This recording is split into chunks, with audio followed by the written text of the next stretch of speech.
జై శ్రీమన్నారాయణ.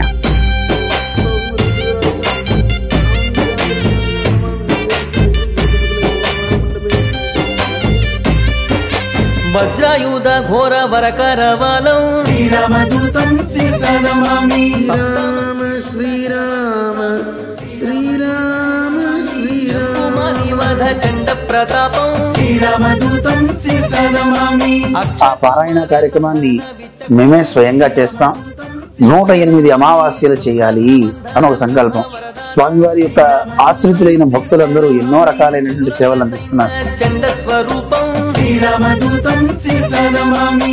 ఆంజనేయుడి యొక్క ఆచార్య కృత్యాన్ని మొదటి శ్లోకంలోనే మనకి వాల్మీకి మహర్షి అనుగ్రహించాడనమాట.